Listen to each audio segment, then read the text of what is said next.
17 വർഷത്തിന് ശേഷം ഇന്ത്യ 2020 ലോകകപ്പ് കിരീടം നേടിയ രാത്രിയാണ് കടന്നുപോയത്.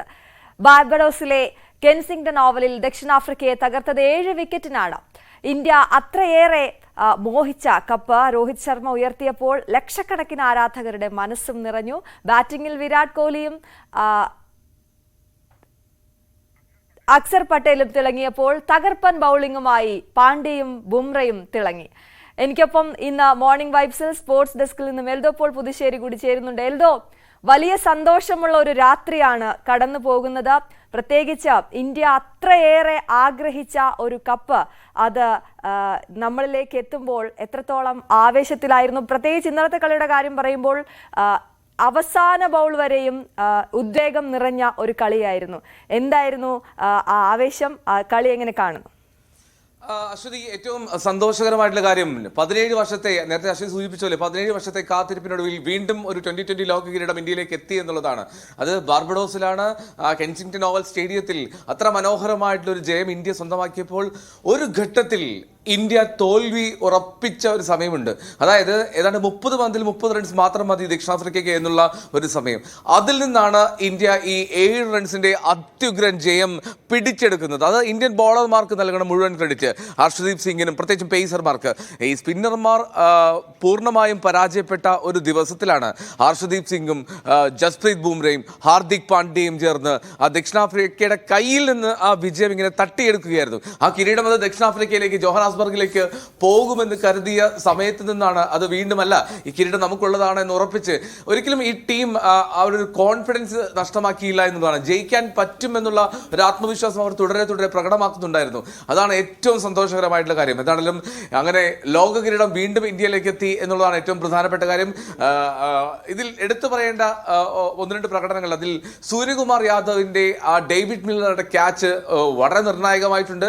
ഒപ്പം ജസ്പ്രീത് ബുംറയുടെ വളരെ കാം ആൻഡ് കമ്പോസ്ഡ് ആയിട്ടുള്ള ബോളിംഗ് സ്പെല്ല്, ഈ അവസാനത്തെ ആ ബോളിംഗ് സ്പെല്ല് ഒരു പക്ഷേ അദ്ദേഹത്തിന്റെ കരിയറിൽ തന്നെ ഏറ്റവും സുന്ദരമായിട്ടുള്ള ഒന്നായിരിക്കണം. കാരണം ഒരു നിർണായക ദിവസത്തിൽ, നിർണായക ഫൈനൽ ദിനത്തിൽ ജസ്പ്രീത് ബുംറ പ്രകടമാക്കിയ ആ ഒരു മികവ് അത് എടുത്തു പറയണം. അയാളുടെ ക്ലാസ്, അദ്ദേഹത്തിന്റെ ക്ലാസ് അത് വ്യക്തമാക്കുന്നതായിരുന്നു ആ ബോളിംഗ് പ്രകടനം മുഴുവൻ. ഇനി ഹർഷദീപ് സിംഗും മികവിലേക്ക് ഉയർന്നു. ഒരു ആദ്യ 2020 ലോകകപ്പിൽ ആണ്, ഫൈനലാണ് കളിക്കുന്നത് എന്നുള്ള പരിഭ്രമം ഒന്നും ഹർഷദീപിന്റെ ബോളിംഗ് പ്രകടനത്തിൽ ഉണ്ടായിരുന്നില്ല. മറുവശത്ത് ഈ ബോളർമാരിൽ ഏറ്റവും പ്രകടമാകുന്ന, ഏറ്റവും ശ്രദ്ധേയമാകുമെന്ന് കരുതിയിരുന്നത് കുൽദീപ് യാദവും അക്സർ പട്ടേലുമായിരുന്നു. പക്ഷേ സ്പിന്നർമാർക്ക് കാര്യമായിട്ടുള്ള ഒരു തുണ ആ ട്രാക്കിൽ ഉണ്ടായിരുന്നില്ല. അതുകൊണ്ട് തന്നെ കാര്യമായി തന്നെ റൺ സ്കോർ ചെയ്തു ദക്ഷിണാഫ്രിക്കൻ ബാറ്റർമാർ. ഒരു ഓവറിൽ തന്നെ 22 റൺസാണ് അക്സർ പട്ടേലിന്റെ ഓവറിൽ ദക്ഷിണാഫ്രിക്ക അടിച്ചുകൂട്ടിയത്. പ്രത്യേകിച്ചും ക്ലാസനും ഒപ്പം ഡേവിഡ് മില്ലറും ക്രീസിലുണ്ടായിരുന്നപ്പോൾ ഒരു നിരാശയോടുകൂടി അക്സർ പട്ടേൽ ബോളിംഗ് പിച്ചിൽ നിൽക്കുന്നത് ആദ്യമായിട്ടാണ് ഈ ടൂർണമെന്റിൽ കാണുന്നത്. പക്ഷേ അപ്പോഴും അക്സർ പട്ടേലിന്റെ ബാറ്റിംഗ് പ്രകടനം അത് വിസ്മരിക്കുക പ്രയാസമാണ്. എത്ര ഗംഭീരമായിട്ടാണ് അക്സർ പട്ടേൽ ഒരു കൃത്യമായിട്ടുള്ള ഒരു ബാറ്റർ ബാറ്റ് ചെയ്യുന്ന ഒരു 47 റൺസ് എടുത്ത 31 പന്തിൽ വിരാട് കോഹ്ലിക്കൊപ്പം ചേർന്ന് ഇന്ത്യക്ക് മനോഹരമായിട്ടുള്ള ഒരു സ്കോറിലേക്ക് എത്തിച്ചത്. ശിവൻ ദുബൈയും ഇന്ന് ഇന്നലെ ഫോമിലേക്ക് എത്തി എന്നുള്ളതും ആശ്വാസകരമാണ്. അതായത് നമ്മൾ ആശങ്ക പങ്കുവെച്ചവരെല്ലാം ഫോമിലേക്ക് എത്തി. പക്ഷേ ക്യാപ്റ്റൻ രോഹിത് ശർമ്മ പോലും പരാജയപ്പെട്ട ഒരു ദിനത്തിൽ അതിഗംഭീര ഫോമിലായിരുന്ന രോഹിത് ശർമ്മ 9 റൺസിന് പുറത്തായ ദിനത്തിലാണ് വിരാട് കോഹ്ലി തന്റെ യഥാർത്ഥ ക്ലാസ് പ്രകടമാക്കിയത്. ഇതാണ് പറയുക, നമ്മൾ ഈ ഫോം എന്നുള്ളത് താൽക്കാലികവും ക്ലാസ് എന്നുള്ളത് സ്ഥിരവുമാണ് എന്ന്. അതിന്റെ കൃത്യമായിട്ടുള്ളൊരു തെളിവായിരുന്നു ഇന്നലെ വിരാട് കോഹ്ലി ബാർബഡോസിൽ കെൻസിംഗ്ടൺ ഓവലിൽ പ്രകടമാക്കിയത്. എന്നാണെങ്കിലും ആ സ്കോർ കാർഡിലേക്ക് ഒന്ന് വന്നാൽ 7 വിക്കറ്റ് നഷ്ടത്തിലാണ് ആദ്യം ബാറ്റ് ചെയ്ത ഇന്ത്യ 176 റൺസ് എടുത്തത്. പിന്നാലെ ബാറ്റ് ചെയ്യുന്ന ദക്ഷിണാഫ്രിക്കയ്ക്ക് 8 വിക്കറ്റ് നഷ്ടത്തിൽ 169 റൺസ് എടുക്കാനേ കഴിഞ്ഞുള്ളൂ. ദക്ഷിണാഫ്രിക്കൻ ബാറ്റർമാരിൽ ഹെൻറിച്ച് ക്ലാസിനും ഡേവിഡ് മില്ലറും ബാറ്റ് ചെയ്ത ആ സമയമാണ് ഒരു പക്ഷേ ഏറ്റവും നിർണായകമായിരുന്നത്.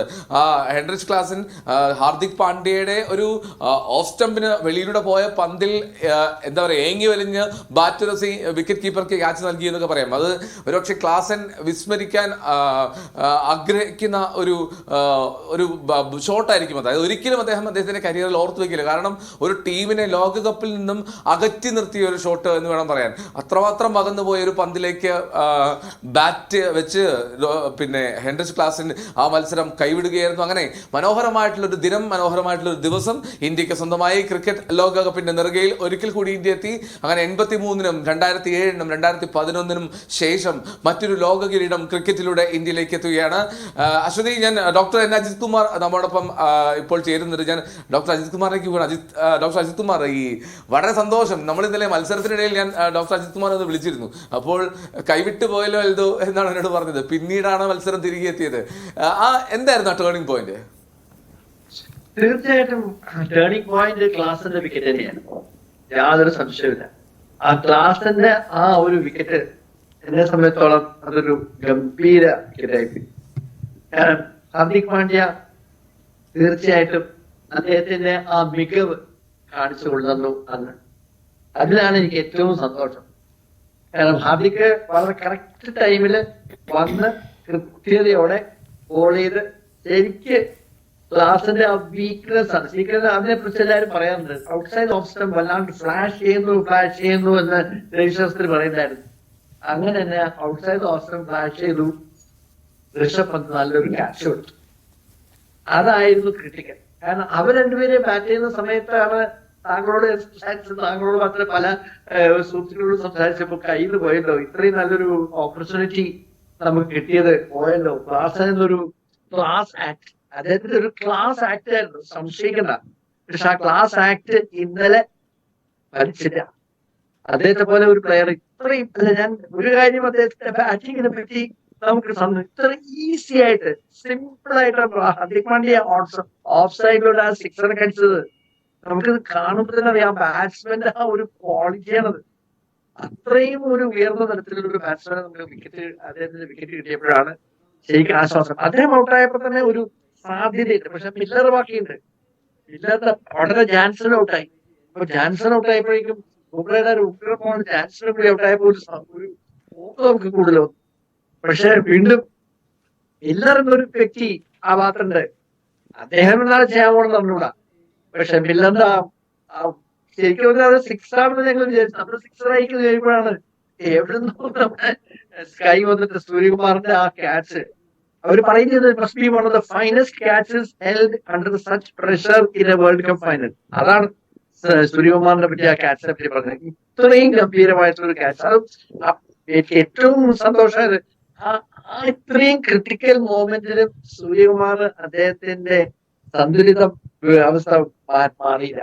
കൃത്യമായി കറക്റ്റായിട്ട് ജഡ്ജ് ചെയ്തു, എടുത്തു. അപ്പൊ മനസ്സിലായി അദ്ദേഹം ഗ്രൗണ്ടിൽ നിന്ന് പുറത്തേക്ക് പോകും.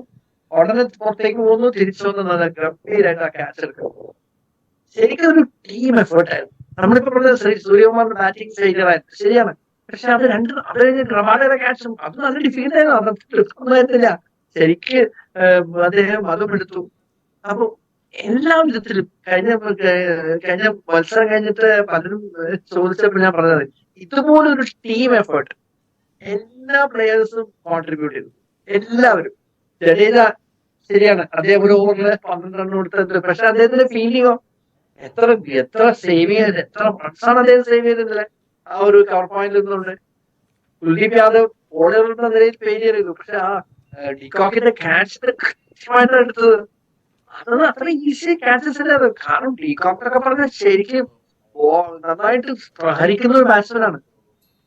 ഓരോ പ്ലെയറും അവരുടെ കോൺട്രിബ്യൂഷൻ ഇന്നലെ നമ്മുടെ വിജയത്തിന് കോൺട്രിബ്യൂട്ട് ചെയ്തു. യാതൊരു സംശയമില്ല. ക്രിക്കറ്റ് ഒരു ടീം ഗെയിമാണ്. ഇന്നലെ ഇന്ത്യ കൃത്യമായിട്ട് കാണിച്ചു. പലപ്പോഴും നമ്മൾ പറയാം T20 എപ്പോഴും ഒരു ഇൻഡിവിജ്വൽ ഗെയിമാണ്. ഒരു വ്യക്തി ആലോചിച്ചാൽ കളി ജയിക്കാൻ പറ്റുന്നത്. ഇന്നലെ നമുക്ക് മനസ്സിലായി ഒരു വ്യക്തി ജയിച്ചാൽ നടക്കില്ല. ഒരു ടീം എഫേർട്ട് വേണം. ആ ടീം എഫേർട്ടാണ് ഇന്നലെ ടീം ഇന്ത്യ കാണിച്ചത്. ഇതുപോലൊരു എഫേർട്ട് എനിക്ക് തോന്നുന്നില്ല ഈയിടെയായിട്ട് ഇന്ത്യൻ ടീം കാണിച്ചിരുന്നത്. ഞാൻ വിചാരിച്ചത് ഇതേ എഫേർട്ട് ഓസ്ട്രേലിയയായിട്ട് കാണിച്ചിരുന്നെങ്കിൽ നമ്മൾ ODI വേൾഡ് കപ്പ് ജയിച്ചാൽ. ആ എഫേർട്ട് അന്ന് ഉണ്ടായിരുന്നില്ല. ട്രാവിസ് ഹെഡ് അങ്ങനെ അടിച്ച സമയത്ത് നമ്മൾ ആ വിചാരിക്കുന്ന ലെവലിലേക്ക് നമ്മൾ ആ എഫേർട്ട് എടുത്തില്ല എന്നുള്ളത് വളരെ ക്ലിയർ ആയിരുന്നു. പക്ഷെ ഇന്നലെ അതായിട്ടില്ല. കാരണം ഇന്നലെ ഒരു ജീവൻ മരണ പോരാട്ടം പോലെയാണ് ഇന്ത്യൻ ടീം കളിച്ചത്. അത് നമ്മൾ ശരിക്കും നോട്ടീസ് ചെയ്തിരുന്നു. അത്രയും ഇപ്പൊ 11 പേരും അവരുടെ ആ ഒരു മുഖഭാവം കണ്ടാൽ മനസ്സിലാവും. അത്രയും അവര് എന്താ പറയുക ജയിക്കണം എന്നുള്ള ഒറ്റ ഒരു 1 പോയിന്റ് എജൻഡയില് കളിച്ചു എന്നുള്ള യാതൊരു സംശയമില്ല. ഇതുപോലൊരു വിക്ടറി എനിക്ക് ഇതിനെ ഒരു കമ്പയർ ചെയ്യാൻ പറ്റുന്നത് 1983 വേൾഡ് കപ്പ് ഫൈനൽ മാത്രം. വേറെ ഒരു വിക്ടറി ആയിട്ട് നമുക്ക് കമ്പയർ ചെയ്യാൻ പറ്റില്ല. 1983 വേൾഡ് കപ്പ് ഫൈനൽസ് ഓരോ ബോളും കേട്ട വ്യക്തിയാണ് ഞാൻ. അന്നും ഇതേ പാഷനാണ് കപിൽ ദേവ് ആൻഡ് കമ്പനി നടത്തിയത്. അതേ പാഷനിലായിരുന്നു രോഹിത് ശർമ്മ. കാരണം ഞാൻ 2011 നമ്മൾ വിജയിച്ചു, എല്ലാം ശരിയാണ്. പക്ഷെ 83 ലോകകപ്പിന്റെ ആ ഒരു പാഷൻ ഞാൻ ശരിക്കും ഇന്നലെ രോഹിത് ശർമ്മയുടെ ആ ടീമിൽ കണ്ടു. ആ പാഷൻ കാരണമാണ് നമ്മൾ ശരിക്ക് ആ T20 ലോകകപ്പ് വിജയിച്ചതെന്നാണ് എന്റെ വിശ്വാസം. എക്സാക്ട്ലി, അതാണ് ഏറ്റവും പ്രധാനപ്പെട്ട കാര്യം. എനിക്ക് തോന്നുന്നു താങ്കളെ ഞാൻ ഇന്നലെ ഫോൺ വിളിക്കുന്നത് 15ാമത്തെ ഓവറിന് സമയത്താണ്. അക്സർ പട്ടേലിൻ്റെ ആ ഓവറിൽ, അതായത് 24 റൺസാണ് അക്സർ പട്ടേൽ വഴങ്ങിയത്. അത് ഹെൻറി ക്ലാസൻ്റെ ഒരു ക്ലാസി ഓവറായിരുന്നു എന്ന് പറയാം. ദക്ഷിണാഫ്രിക്ക ഒരു ഈസി വാക്ക് ഓവറിലേക്ക്, ഈസി വിന്നിലേക്ക്, വിക്ടറിയിലേക്ക് പോകുന്നു എന്ന് നമ്മൾ കരുതിയ സമയം, പിന്നീട് ജസ്പ്രീത് ബുംറയ്ക്ക് പന്തേൽപ്പിക്കുന്നു രോഹിത് ശർമ്മ. ജസ്പ്രീത് ബുംറ എന്താണ് ഈ ടീമിന് എന്ന് വളരെ കൃത്യമായി ബോധ്യപ്പെടുത്തുന്ന ഒരു ഓവറായിരുന്നു അത്. ആദ്യ പന്ത് തന്നെ ഒരു എഡ്ജ് ജസ്റ്റ് പാസ് സ്റ്റംപ്സ് എന്നുള്ള മട്ടിൽ പോകുന്നു. ആ പന്തിൽ പിന്നീട് 4ാമത്തെ ബോള് യോർക്കർ എറിയുന്നു. അങ്ങനെ ആ ഓവറിൽ ആകെ വഴങ്ങി 4 റൺസാണ്. അതായത് 24 റൺസ് വഴങ്ങി അക്സർ പട്ടേൽ അത്രയും മാത്രം പ്രഹരമേറ്റ ശേഷം, അതും മില്ലറും ക്ലാസിനും ക്രീസിൽ നിൽക്കുമ്പോൾ ബുംറ പ്രകടമാക്കിയ ഒരു ബ്രില്യൻസ് ഉണ്ടല്ലോ. ആ വിക്കറ്റ് ആ ഓവറിൽ ഉണ്ടായില്ലെങ്കിൽ പോലും 16ാമത്തെ ഓവർ അല്ലേ മത്സരത്തിൽ ഏറ്റവും ഗതി നിർണയിച്ചത്? തീർച്ചയായിട്ടും ആ 16th ഓവറിൽ അവർക്ക് ഒന്നും ചെയ്യാൻ പറ്റിയില്ല. അതായിരുന്നു ബെസ്റ്റ്.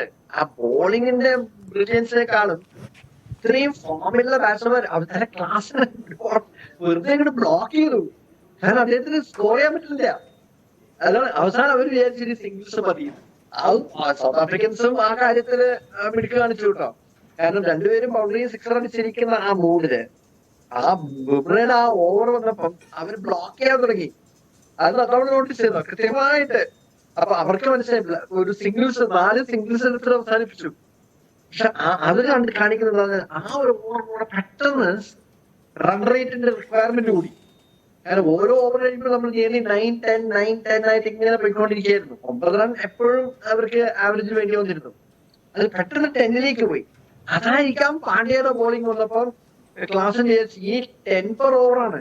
കാരണം ആ 10 per ഓവർ എത്തിയാൽ എന്ത് വന്നാലും അവർക്ക് ബുദ്ധിമുട്ടുണ്ടാവും തീർച്ചയായിട്ടും അവസാനം. അപ്പൊ ആ ഒരു ബോർഡിലാണ് ക്ലാസൻ അതുപോലെ 50 അടിച്ചതിന്റെ ഒരു സന്തോഷത്തില് ഒരു 50 ഒരു ഹാഫ് സെഞ്ചുറി അടിക്കുക, ഒരു ലോകകപ്പ് ഫൈനൽസിൽ ഒരു ഹാഫ് സെഞ്ചുറി അടിക്കുക എന്ന് പറഞ്ഞാൽ തീർച്ചയായിട്ടും ഒരു സൗത്ത് ആഫ്രിക്കനെ സംബന്ധിച്ചിടത്തോളം അത് വലിയൊരു കാര്യം തന്നെയാണ്. അപ്പോഴായിരിക്കും ഇനി റിസ്ക് എടുക്കാൻ പറ്റില്ല, I must go for the runs. കാരണം ബുംറയ്ക്ക് ഒരു ഓവറും കൂടിയുണ്ട്. അപ്പൊ ആ ഒരു പേടിയായിരിക്കാം അദ്ദേഹത്തെ കൊണ്ട് അദ്ദേഹം ഈ പാണ്ഡ്യയെ ഒന്ന് ചെറുതായിട്ട് അറ്റാക്ക് ചെയ്യാനായിട്ട് ആലോചിച്ചതും അദ്ദേഹത്തിന്റെ വിക്കറ്റ് പോയത്. ശരിക്കും നല്ല സൈക്കോളജിക്കൽ ഗെയിമാണ്. ആ ബോളിംഗ് ചേഞ്ചസ് ആർഷദീപിനൊക്കെ കറക്റ്റ് ആയിട്ട് ലാസ്റ്റ് വെച്ചതും ഒരു സ്റ്റേജ്. വേറൊരു നല്ലൊരു കാര്യം ഞാൻ കണ്ടത്, സ്പിന്നേഴ്സിന് ആദ്യം തന്നെ അദ്ദേഹം ബോൾ ചെയ്യിച്ചു. അവർക്ക് മനസ്സിലായി, അദ്ദേഹത്തിന് മനസ്സിലായി, രോഹിത്തിന് വളരെ കൃത്യമായിട്ട് മനസ്സിലായി ഇന്ന് സ്പിന്നേഴ്സിന്റെ ഡേ അല്ല. 49 റണ്ണാണ് കുൽദീപ് യാദവ് കൊടുത്തു. നമ്മള് കുൽദീപാണ് ഏറ്റവും കൂടുതൽ ഇന്ന് വിക്കറ്റ് എടുക്കുന്നത്. ഇന്നലെ നമ്മൾ റിവ്യൂല് ആലോചിച്ചതാണ് കുൽദീപ് യാദവ് ഇവർ എങ്ങനെ ഫേസ് ചെയ്യും. 3 ലെഫ്റ്റ് ആം സ്പിന്നേഴ്സ്, ജഡേജയ്ക്ക് ഒരു ഓവർ കൊടുത്ത് അദ്ദേഹത്തിന് 12 റണ്ണാണ് എടുത്തത്. അപ്പൊ ഓരോ മൂവും മനസ്സിലായി, വ്യക്തമായിരുന്നു. എന്താണ് സ്പിന്നേഴ്സിന് വലിയ റോളില്ല എന്നൊരു ലെവലിലേക്ക് അത് നിലവിൽ ആ ക്ലാസിന്റെ മൂഡിൽ ആര് ബോൾ ചെയ്താലും അദ്ദേഹത്തിന് ശ്രദ്ധിക്കുമായിരുന്നു. ഇന്ത്യക്കാരല്ല, ലോകത്ത് ആരെ നമുക്കറിയാലോ. പഴയ ഒരു 188 അദ്ദേഹം ഇംഗ്ലണ്ടിനോട് എടുത്തത് ഞാൻ ഒരിക്കലും മറക്കില്ല. ഇംഗ്ലണ്ടിനോട് ഒരു ODI സീരീസ് ആദ്യത്തെ 2 മത്സരം സൗത്ത് ആഫ്രിക്ക തോറ്റിട്ട് അടുത്ത 3 മത്സരം ജയിച്ച ആ ഒരു ടൂറില് ക്ലാസനായിരുന്നു അന്നത്തെ ഹീറോ. അങ്ങനെയാണ് നമ്മൾ ക്ലാസിന്റെ ഒരു പ്ലെയറിനെ പറ്റി ലോകം പറഞ്ഞത്. അന്നത്തെ ആ ഒരു 188 റൺസ് എടുത്തതോടെയാണ്. പിന്നെ ലോകകപ്പിൽ വന്നപ്പോഴാണ് എല്ലാവരും ഏറ്റവും ആകാംക്ഷയോടെ വെയിറ്റ് ചെയ്ത് ക്ലാസനെയാണ്. അത്രയും ഒരു ക്ലാസ് പ്ലെയർ ആണ്. അദ്ദേഹത്തിന് അറിയാം അത്രയും റെസ്പോൺസിബിലിറ്റി അദ്ദേഹത്തിന് ഉണ്ടെന്ന്. അപ്പം റൺ റേറ്റ് കൂടിയപ്പം റൺ റേറ്റ് കൂടിയപ്പം അഗ്രസീവ് ആവണമെന്ന് വിചാരിച്ചു. അവിടെയാണ് ഹാർദിക്കിന്റെ ആ ഒരു ബ്രില്യൻസ് നമുക്ക് കണ്ടത്. കൃത്യമായിട്ട് ഔട്ട്സൈഡ് ഓഫ് സ്റ്റംപ് ഒരു ഗുഡ് ബോൾ ടു ക്ലാസ്സിന് അടിക്കാൻ പോയി ഔട്ട്. അതൊരു നല്ലൊരു ശരിക്കും വെൽ പ്ലാൻഡ് ആയിരുന്നു. കാരണം എനിക്ക് തോന്നുന്നു രോഹിത് ഒരു ഡു ഓർ ഡൈ എന്ന ഒരു എന്താ പറയുക ഒരു സ്കീമാണ് നമ്മുടെ രോഹിത് ഒരു 17th ഓവർ ആയപ്പോഴും എടുത്തത്. അത് കൃത്യമായിട്ട് സക്സീഡ് ചെയ്തു. നമുക്കൊരു വിജയത്തിലേക്ക് എത്താനും പറ്റും. ഉറപ്പായിട്ടും അതാണ് ഒരു വളരെ നിർണായകമായത്. ഇനി ഈ ബാർബഡോസ് അവിടെ കെൻസിംഗ്ടൺ ഓവലില് അവിടെ ഈ സ്പിന്നർമാർക്ക് ഇത്രമാത്രം ഒരു സാധ്യത ഇല്ലായ്മ നമ്മൾ കരുതിയിരുന്നില്ലല്ലോ ഡോക്ടർ അജിത് കുമാർ. ഈ അക്സർ പട്ടേലിനെയൊക്കെ അല്ലെങ്കിൽ കുൽദീപിനെയൊക്കെ ഒരു തരത്തിലും ബഹുമാനിക്കാത്ത വിധത്തിൽ ദക്ഷിണാഫ്രിക്ക അത് വളരെ പ്ലാൻഡ് ആയിട്ട് അഗ്രസീവായി എത്തിയതായിരിക്കും. ഇന്ത്യൻ സ്പിന്നർമാരായിരിക്കും അതിൽ ഒരു കരുതേണ്ടവർ എന്നുള്ള ഒരു പ്ലാൻഡ് ഓപ്പറേഷൻ എന്ന് കരുതണോ അതിനെ? തീർച്ചയായിട്ടും അവർക്ക് മനസ്സിലായി ഇന്ത്യൻ സ്പിന്നർമാരാണ്. അത് മാത്രമല്ല ഒരു കാര്യം കൂടി കണ്ടോ, നമ്മൾ പവർ പ്ലേ തന്നെ ഇവർ രണ്ടുപേരും ഇൻട്രൊഡ്യൂസ് ചെയ്തു. പവർ പ്ലേ തന്നെ ഭയങ്കര അഗ്രസീവായി. ഡിക്കോക്കാണ് തുടങ്ങി വെച്ചത്. വിൻസ്റ്റൺ ഡിക്കോക്കാണ് വിൻസ്റ്റൺ ഡിക്കോക്കിന് സ്റ്റബ്സും കൂടിയിട്ട് നല്ലൊരു പാർട്ട്ണർഷിപ്പ് ആയിരുന്നു. ഒരു വളരെ ക്രൂഷ്യൽ പാർട്ട്ണർഷിപ്പാണ് സ്റ്റബ്സും ഡിക്കോക്കും കൂടി. ആ ഡിക്കോക്കിന് ഹർഷ്ദീപിന്റെ ബോളിങ്ങിന് ഡിക്കോക്ക് ഔട്ട് ആവുന്നത് വരെ ഡിക്കോക്ക് നമുക്ക് എല്ലാവരും കണ്ടിട്ടുണ്ടല്ലോ ഡിക്കോക്കിന്റെ അദ്ദേഹത്തിന്റെ ആ ഫോമിലുള്ള ബാറ്റിംഗ്. അദ്ദേഹമാണ് നമ്മുടെ സ്പിന്നേഴ്സിനെ ശരിക്കും തകർത്തതെന്ന് പറയാം. നമ്മൾ ആ തേർഡ് ഓവർ തന്നെ അക്ഷറിന് കൊണ്ടുവന്നപ്പോ പ്രതീക്ഷിച്ചില്ല ഇവരൊരു ശരിക്കും പ്ലാൻ ചെയ്തിട്ടാണ് വന്നിരിക്കുന്നത് അക്ഷറിനെ ഒരു ടാർഗറ്റ് ചെയ്യുന്നത്. ആദ്യത്തെ 2 ഓവർ കഴിഞ്ഞപ്പോ തന്നെ മനസ്സിലായി ഇതോടെ അവര് അക്ഷറിനെയും കുൽദീപിനെയും ടാർഗറ്റ് ചെയ്തു. കളിക്കാണ്ടപ്പോൾ തന്നെ ശരിക്കും അവരെ ടാർഗറ്റ് ചെയ്യാൻ തന്നെ തീരുമാനിച്ചതിന്. കാരണം ഒരു കാര്യം റിസ്ക് ഉണ്ട് അതിന്. പക്ഷെ റിസ്ക് എടുക്കാനായിട്ട് അവർ തയ്യാറായിരുന്നു. കാരണം വിക്കറ്റ് അങ്ങനത്തെ ഒരു വിക്കറ്റ് ആയിരുന്നു. ഷംസീയുടെ ഒരു ബോളൊക്കെ നമ്മൾ ഭയങ്കരമായിട്ട് ടേൺ ചെയ്ത് കണ്ടെങ്കിലും അങ്ങനത്തെ ഒരു ടേൺ പിന്നീട് ഉണ്ടായില്ല. വിക്കറ്റ് വളരെ ഡ്രൈ ആയി പല പെർഫെക്റ്റ് ആയി ശരിക്കും പറഞ്ഞ സ്പിന്നേഴ്സിന് ഒന്നും ചെയ്യാൻ പറ്റിയില്ല എന്നുള്ള ഒരു അവസ്ഥയിലേക്ക് പോയി. അത് കൂടുതലും ഈ സൗത്ത് ആഫ്രിക്കൻസിന്റെ എഗ്രഷൻ കാരണമാണ്. അവർ വിചാരിച്ചു സ്പിന്നേഴ്സിനെ നമ്മൾ ബ്ലോക്ക് ചെയ്യാൻ പോയാൽ ഒരു പ്രശ്നമാവും അറിയാം. നല്ല അഗ്രസീവ് ആയിട്ട് അങ്ങനെ തുടങ്ങി. ആ അഗ്രസീവ് ആയിട്ട് ടീകോക്കും പിന്നെ സ്റ്റബ്സും കൂടി ചെയ്തപ്പം ആ ഒരു തേർഡ് വിക്കറ്റ് പാർട്ണർഷിപ്പ്, ഞാൻ പറഞ്ഞ കളിയുടെ ഒരു തേർഡ് വിക്കറ്റ് പാർട്ണർഷിപ്പ് വളരെ ക്രൂഷ്യൽ. സ്റ്റബ്സ് ക്ലീൻ ബോൾഡ് ആവുന്നത് വരെ നമുക്ക് ഒരിക്കലും ആ ഒരു കാരണം സ്റ്റബ്സിന്റെ കാര്യം അറിയാലോ. നമുക്ക് ഈ സൗത്ത് ആഫ്രിക്ക വളരെ പരിഗലായിരുന്ന സമയത്ത് പോലും സ്റ്റബ്സും മില്ലറും കൂടിയിട്ടാണ് നെതർലൻഡ്സിനോടുള്ളൊരു പാർട്ണർഷിപ്പ് ഇട്ടത്. അത് നമുക്ക് മറക്കാൻ പറ്റില്ല. അപ്പൊ അങ്ങനെ ഒരു പ്ലെയർ ആണ് സ്റ്റബ്സ്. അപ്പൊ സ്റ്റബ്സിന് ഈ സാഹചര്യം വ്യക്തമായിരുന്നു. അദ്ദേഹത്തെയാണ് ശരിക്കും പറഞ്ഞാൽ ഞാൻ വിചാരിച്ച ഏറ്റവും എനിക്ക് പേടിയുള്ള ബാറ്റ്സ്മാൻ സ്റ്റബ്സ് ആണ്. കാരണം ലോ പ്രൊഫൈൽ ആണ്, പക്ഷെ ഹൈ സ്കോറിംഗ് ബാറ്റ്സ്മാൻ ആണ്. ഇന്ത്യയിൽ അദ്ദേഹം ഡൽഹി ഡേർഡേവിൾസിന് വേണ്ടി കളിച്ചത് നമുക്ക് ഓർമ്മയുണ്ടല്ലോ. അദ്ദേഹത്തിന് കുൽദീപ് നന്നായിട്ട് കളിക്കാൻ അറിയാം. കാരണം കുൽദീപ് സ്റ്റബ്സ് ഒരേ ഫ്രാഞ്ചൈസിക്കാണ് കളിച്ചത്. അതുകൊണ്ട് കുൽദീപിനെ വളരെ കോൺഫിഡന്റ് ആയിട്ടാണ് സ്റ്റബ്സ് കളിച്ചത് എന്നുള്ളത് ഞാൻ ഉടനെ നോട്ടീസ് ചെയ്തു. അപ്പൊ ഞാൻ വിചാരിച്ചു ഇവര് ഡൽഹി ഡേർഡേവിൾസിൽ ഒന്നിച്ച് കളിച്ചതിന്റെ ഒരു ഗുണം തീർച്ചയായിട്ടും സ്റ്റബ്സ് അത് കാണിക്കുകയും ചെയ്തു. പക്ഷെ ആ പാർട്ട്ണർഷിപ്പ് ബ്രേക്ക് ചെയ്തപ്പോഴാണ് ആദ്യമായിട്ടാണ് എനിക്കറിയാവുന്നത് ക്ലാസനാണ് അദ്ദേഹമാണ് ഏറ്റവും പ്രധാനപ്പെട്ട ഒരു ക്രൂഷ്യൽ ഫാക്ടർ. പക്ഷെ താങ്കൾ പറഞ്ഞത് വിക്കറ്റിൽ നിന്ന് യാതൊരു സപ്പോർട്ടും കിട്ടിയില്ല. സാധാരണ നമുക്ക് എങ്ങനെയെങ്കിലും ഇവർ എന്തെങ്കിലും കുറച്ച് പെർച്ചേസ് ചെയ്യാറുണ്ട്. പക്ഷെ സ്പിന്നേഴ്സിന് ഒരു എക്സാസ്പിറേഷൻ നമ്മൾ പറയാറില്ലേ, അങ്ങനെ ജഡേജയെ കൊണ്ടുവന്നു. 12 റണ്ണാണ് ജഡേജ കൊടുത്തത്. അതോടെ ജഡേജയ്ക്ക് ബോളിംഗ് കട്ടിങ് ചെയ്യാൻ പറ്റാത്തൊരവസ്ഥയിലേക്കായി. 49 റണ്ണിലേക്ക് കൊടുക്കാന്നൊക്കെ പറഞ്ഞാൽ അത് വിക്കറ്റില്ലാണ്ട് അദ്ദേഹം എനിക്ക് തോന്നുന്നു കുൽദീപ് യാദവിനെ ഇത്രയും സ്കോർ കൊടുത്തിട്ട് ഒറ്റ വിക്കറ്റ് പോലും ഇല്ല. സാധനം റൺ കൊടുക്കാണെങ്കിൽ അദ്ദേഹത്തിന് വിക്കറ്റ് കിട്ടാറുണ്ട്. ഒറ്റ വിക്കറ്റ് കുൽദീപ് യാദവ് താങ്കൾ തുടക്കത്തിൽ സൂചിപ്പിച്ച പോലെ സ്പിന്നർമാർക്ക് ഇന്നലെ ഒരു ബ്ലാങ്ക് ഡേ ആയിരുന്നു. 106 റണ്ണാണ് അവർ കൊടുത്തത്. 106 റൺസ് കൺസീഡ് ചെയ്ത് നമ്മള് ഈ 3 സ്പിന്നർമാരാണ്. അങ്ങനെ നോക്കുമ്പോൾ ബാക്കിയുള്ള 11 ഓവറില് നമ്മുടെ പേസേഴ്സ് കൺസീഡ് ചെയ്തത് 63 റൺസ് മാത്രമേ ഉള്ളൂ. അവര് 8 വിക്കറ്റ് എടുത്തു. അത് അങ്ങനെയാണ് ഈ കോംപ്ലിമെന്റിങ്. എനിക്ക് വേറൊരു കാര്യം കൂടി പറയാം. ഇന്ത്യൻ ബോളേഴ്സ് എങ്ങനെ നന്നായിട്ട് തമ്മിൽ കോംപ്ലിമെന്റ് ചെയ്യുന്നു. സ്പിന്നേഴ്സ് വീക്ക് ആകുമ്പോൾ നമ്മുടെ പേസേഴ്സ് വളരെ നന്നായിട്ട് ബോൾ ചെയ്യും. പേസേഴ്സ് നല്ല അടിയേറ്റുന്ന സമയത്താണ് സ്പിന്നേഴ്സ് വളരെ ക്രൂഷ്യലായിട്ട് വരുന്നത്. അവിടെ ആ ടീം എഫേർട്ടിന്റെ ഒരു കാര്യം സ്പിന്നേഴ്സ് ഫെയിൽ ചെയ്തപ്പോൾ അവർ നന്നായിട്ട് കവർ ചെയ്തു നമ്മുടെ പേസ് ബോളേഴ്സ്. അത് ഒരു നല്ലൊരു വിശേഷം. പലപ്പോഴും ഞാനത് നോട്ടീസ് ചെയ്യാറുണ്ട്. സാധാരണ പേസ് ബോളേഴ്സ് ഫെയിൽ ചെയ്യുമ്പോൾ നമ്മുടെ സ്പിന്നേഴ്സാണ് അവരെ കവർ ചെയ്യുന്നത്. ഇന്നലെ നമ്മുടെ സ്പിന്നേഴ്സ് നന്നായിട്ട് നമ്മുടെ പേസ് ബോൾസ് കവർ ചെയ്തു എന്നുള്ളത് ഒരു സത്യം തന്നെയാണ്. എക്സാക്ട്ലി. എന്തായാലും ഡോക്ടർ അജിത് കുമാർ, ഞാൻ താങ്കളിലേക്ക് മടങ്ങിയെത്താം. നമുക്ക് ഒന്നിട്ട് പ്രതികരണങ്ങൾ കാണാൻ തോന്നുന്നു. അതായത് ഈ മത്സരശേഷം 2 വിരമിക്കൽ പ്രഖ്യാപനം ഉണ്ടായി. ഒന്ന് ക്യാപ്റ്റന്റേതായിരുന്നു രോഹിത് ശർമ്മ, 2020-ൽ നിന്ന് വിരമിക്കൂ എന്ന് പ്രഖ്യാപിക്കുകയായിരുന്നു രോഹിത് ശർമ്മ. ഗുഡ് ബൈ പറയുകയായിരുന്നു രോഹിത്. ആദ്യം ക്യാപ്റ്റന്റെ വാക്കിലേക്ക് പോവാം, പിന്നീട് വിരാട് കോഹ്ലിയിലേക്കും.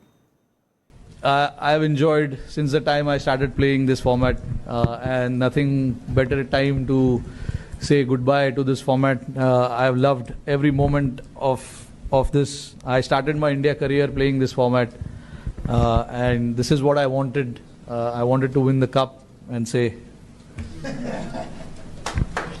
thank you.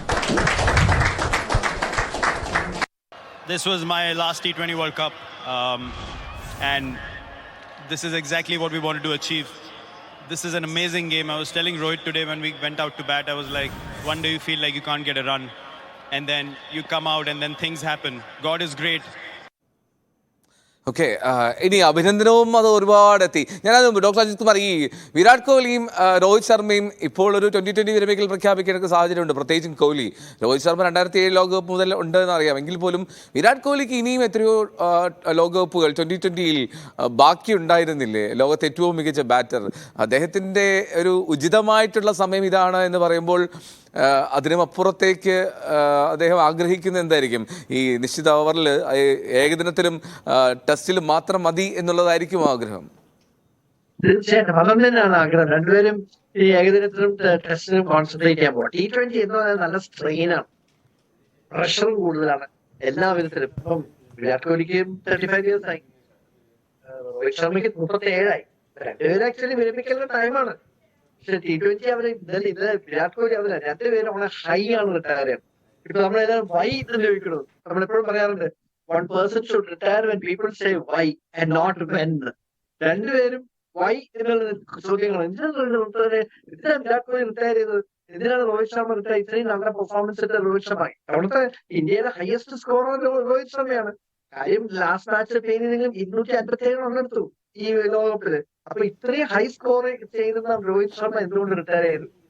വിരാട് കോഹ്ലി എന്തുകൊണ്ട് റിട്ടയർ ചെയ്തു T20 ഫോർമാറ്റിൽ നിന്ന്? പിന്നെ ഒരു കാര്യം കൂടി, നല്ല സമയത്താണ് റിട്ടയർ ചെയ്തിരിക്കുന്നത്. ഒന്ന്, ഇന്ത്യ വിജയിച്ചിരിക്കുന്ന സമയം. നമുക്ക് നല്ല ബെഞ്ച് സ്ട്രെങ്ത് ഉണ്ട്. അവരെ റീപ്ലേസ് ചെയ്യാനായിട്ടുള്ള എത്രയോ നല്ല പ്ലെയേഴ്സും ഇന്ത്യയിലുണ്ട്. അവര് നല്ലൊരു ഗ്രേസ്ഫുൾ ആണ്. 35 years എന്നൊക്കെ പറഞ്ഞാല് T20ക്ക് അതൊരു അഡ്വാൻസ് സ്റ്റേജാണ്, സംശയിക്കണ്ട. വിരാട് വളരെ ഫിറ്റ് ആയതുകൊണ്ട് വലിയ പ്രശ്നമില്ല. രോഹിത്തിന്റെ ഫിറ്റ്നസിനെ പറ്റി നമുക്ക് യാതൊരു സംശയം. എന്നാലും രോഹിത് ഒരു ഇഞ്ചറി പ്രോൺ ആണ്, അതിന് യാതൊരു സംശയമില്ല. ആ ഒരു പ്രശ്നം കൂടിയുണ്ട്. ഇടയ്ക്കിടയ്ക്ക് ഭയങ്കര കഴിഞ്ഞ IPL അദ്ദേഹത്തിന്റെ ഫോം വളരെ മങ്ങിയിരുന്നു. അപ്പൊ ഇതെല്ലാം കൂടി ആലോചിച്ചായിരിക്കും ഈ ലോകകപ്പ് വിജയിച്ചാൽ ഞങ്ങള് രണ്ടുപേരും കൂടി ഒന്നിച്ച് റിട്ടയർ ചെയ്യാമെന്ന്. ശരിക്കും ഇന്ത്യയെ സംബന്ധിച്ചോളം അത് വലിയൊരു അകാരണമാണ്. ഇത്രയും നമ്മുടെ ബെസ്റ്റ് 2 players ആണ് റിട്ടയർ ചെയ്തത്. പക്ഷെ അത് ഒരു ലോങ് റൺ നമ്മൾ എടുത്തു നോക്കിയാൽ അതൊരു നല്ല തീരുമാനമായിട്ടാണ് എനിക്ക് കാണുന്നത്. കാരണം ഇത് പറഞ്ഞ പോലെ വൈ എന്നുള്ളൊരു ചോദ്യം വരുമ്പോഴാണ് പ്ലെയറിന്റെ ആ ഗ്രേറ്റ്നെസ് മനസ്സിലാണ്, അല്ലാണ്ട് വെൻ എന്ന് പറയുന്നതല്ല. അപ്പൊ അങ്ങനെയുള്ളൊരു ചോദ്യം വരുന്നു എന്നുള്ളത് രണ്ടുപേർക്കും സന്തോഷകരമായിരിക്കും. നല്ല പെർഫോമൻസ്, ഹൈ ആണ് റിട്ടയർ ചെയ്തിരിക്കുന്നത്. അത് തീർച്ചയായിട്ടും ഒരു നല്ല കാര്യമായിട്ടാണ് എനിക്ക് തോന്നുന്നത്. Okay, right. എന്നാലും ഇന്ത്യൻ ടീമിന് അഭിനന്ദന പ്രവാഹം കൂടിയാണ്. ലോകത്തിൻ്റെ വിവിധ ഭാഗങ്ങളിൽ നിന്നുള്ള അഭിനന്ദനം ഏറ്റുവാങ്ങുകയാണ് രോഹിത് ശർമ്മയും സംഘവും. നമുക്കറിയാം, ഈ നവംബറിൽ തൊട്ടു മുമ്പ് നടന്ന ഏകദിന ലോകകപ്പിൽ അന്ന് കരഞ്ഞ് നിൽക്കുന്ന ഇന്ത്യൻ ടീം അംഗങ്ങളെ കണ്ടു. ഇന്നലെ ആ കരച്ചിൽ വിരാട് കോഹ്ലിയും ഹാർദിക് പാണ്ഡ്യയൊക്കെ കണ്ണീരണിഞ്ഞത് സന്തോഷം കൊണ്ടാണ്. അപ്പോൾ ആ സന്തോഷത്തിൽ എല്ലാവരും പങ്കുചേർന്നു. പ്രധാനമന്ത്രി നരേന്ദ്രമോദിയും ഇന്ത്യൻ ടീമിന് അഭിനന്ദനം അറിയിച്ചു. പ്രധാനമന്ത്രിയുടെ വാക്കുകൾ. टीम इंडिया को इस भव्य विजय के लिए सभी देशवासियों की तरफ से बहुत बहुत बधाई। आज 140 करोड़ देशवासी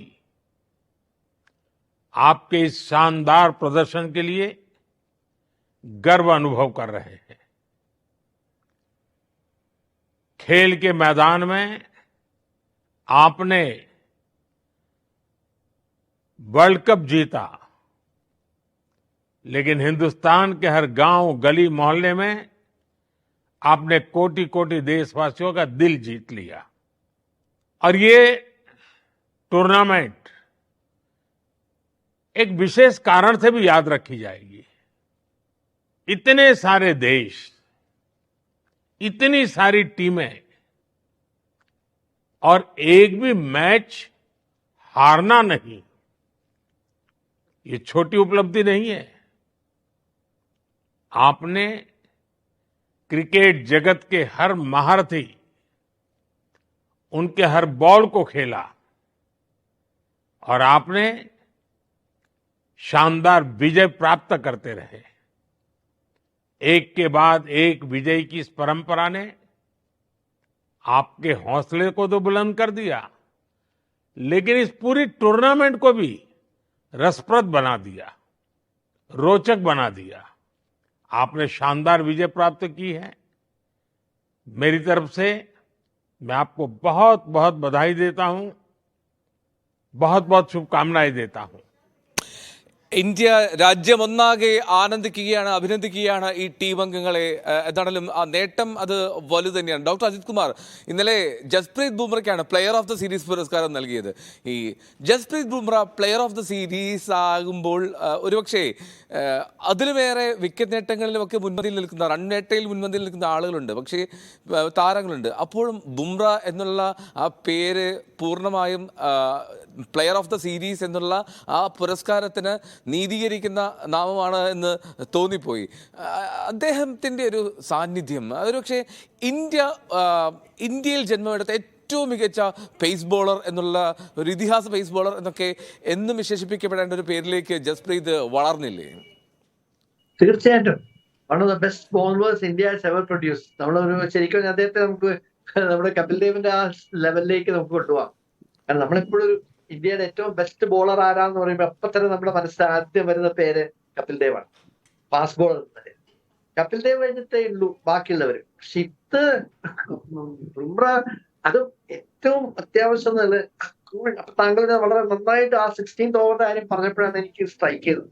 എങ്ങനെ വിക്കറ്റ് എടുത്തിട്ടെങ്കിലും ആ ടീമിനെ കോൺട്രിബ്യൂട്ട് ചെയ്യണം എന്നുള്ള ഒറ്റ മനസ്സിലാണ് ബുംറ ബോൾ ചെയ്യുന്നത്.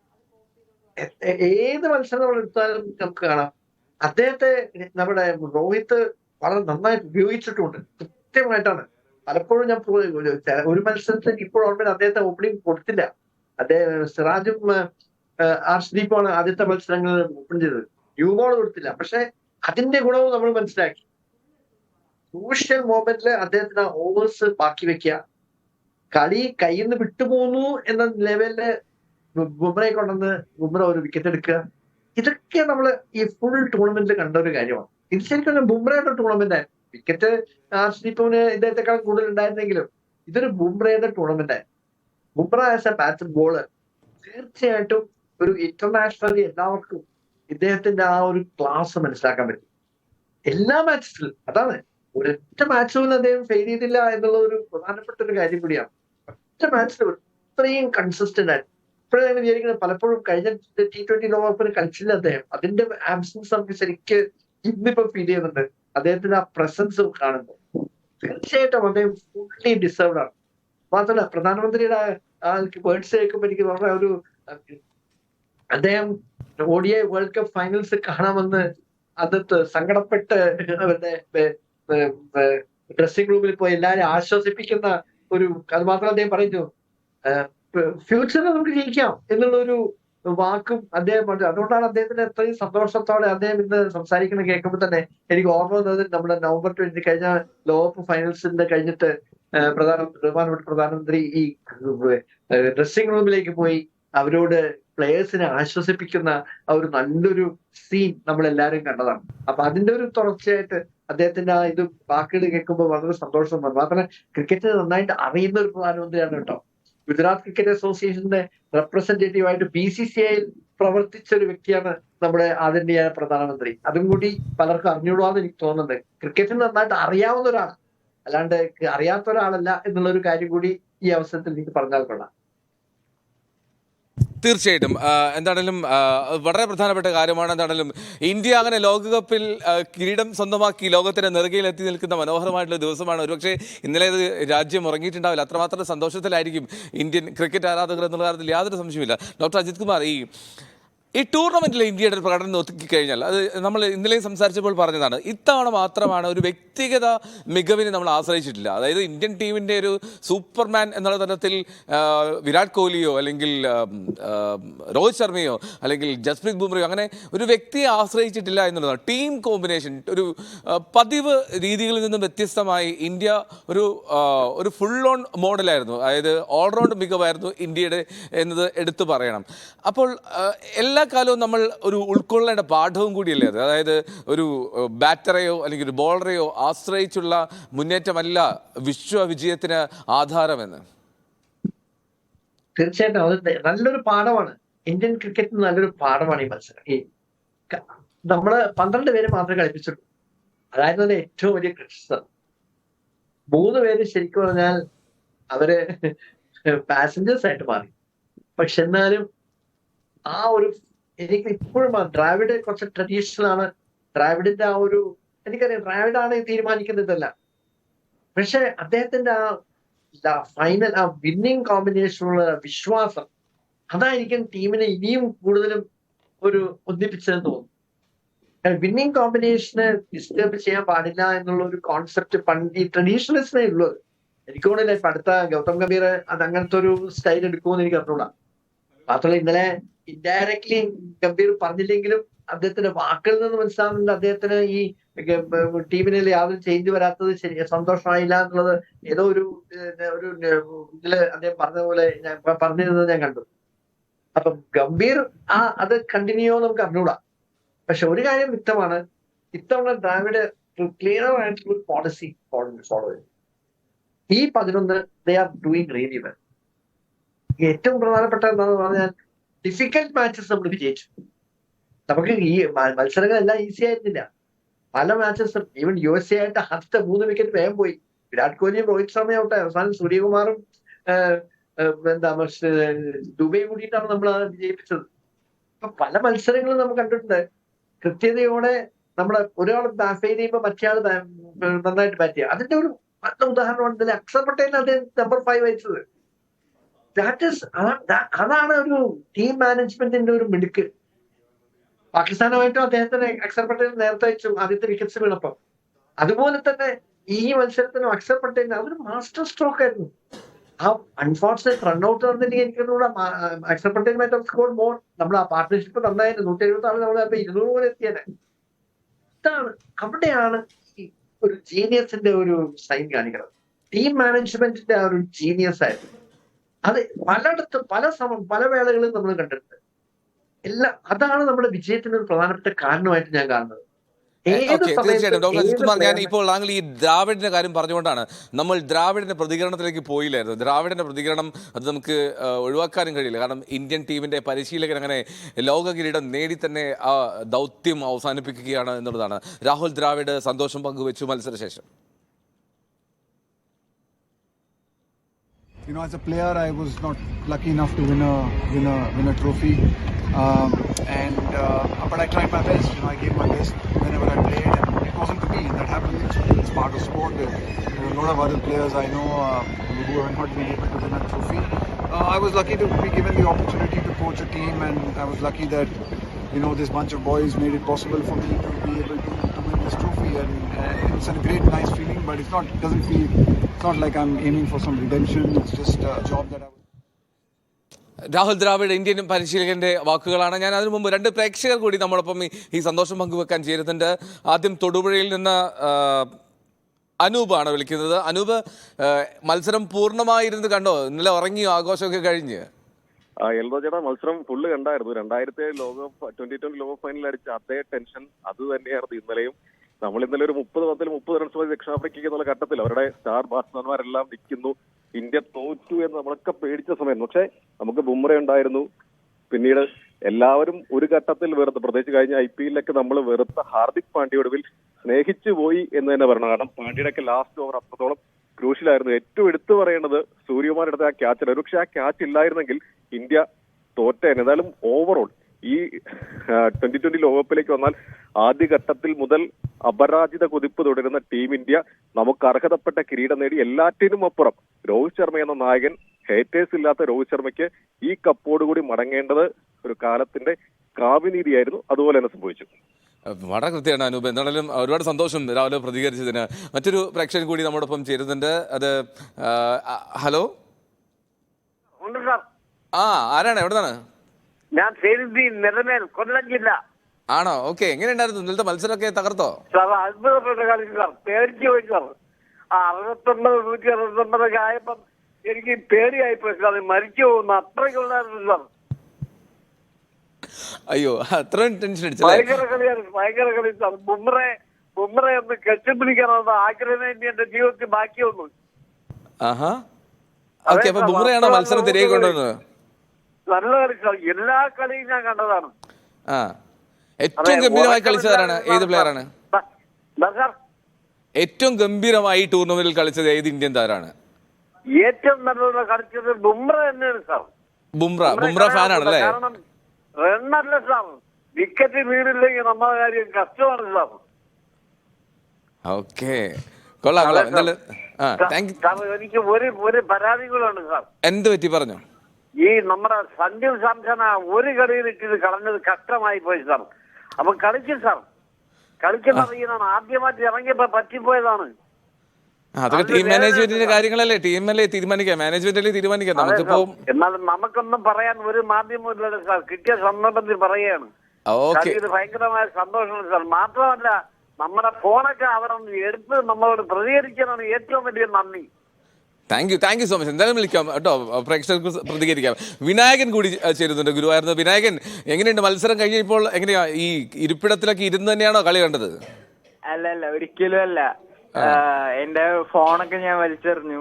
പിന്നെ ആ ഒരു 15th 14th ഓവറായപ്പോ തന്നെ ഹാർട്ട് ബീറ്റ് ഒക്കെ കൂടി. എന്താ പറയാ, ഒരു 8 മാസം മുമ്പ് എന്താണോ നടന്നത് അതായിരുന്നു ഫുള്ള് ഫ്ലാഷ് ബാക്ക് തലയുടെ ഉള്ളില്. പക്ഷെ അവസാനം എന്താ അത് കിട്ടി. കുറെ കൊല്ലത്തിന്റെ കാത്തിരിപ്പാണ് അത്. വളരെ സന്തോഷം. ഇനി വിരാട് കോഹ്ലിക്കായാലും രോഹിത് ശർമ്മയ്ക്കായാലും കറക്റ്റ് ടൈം ആയിരുന്നു അവർക്ക് ഇത് T20 റിട്ടയർ ചെയ്യാൻ. സോ വളരെ ഹാപ്പിയാണ്.